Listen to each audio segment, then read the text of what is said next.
Les F1 2026 seront-elles trop lentes à cause du nouveau moteur hybride? Régénérer autant d'énergie sur chaque tour promet un vrai défi.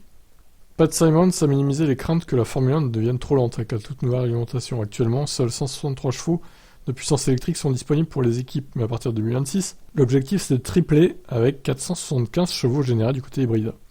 Sur le papier, c'est tout à fait possible, mais c'est déjà une source d'alerte. Générer cette puissance instantanée n'est pas un problème. La maintenir tour après tour, ce sera beaucoup plus difficile en termes de récupération d'énergie. Les F1 seront des escargots, tout comme les premiers moteurs hybrides en 2014.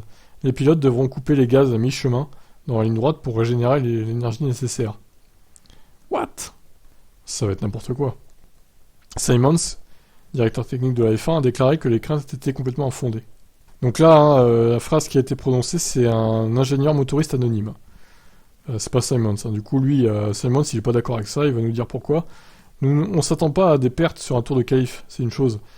En course, les temps de tour augmenteront certainement un peu au début, mais tout le monde trouvera la solution. La F1 doit rester un laboratoire technique.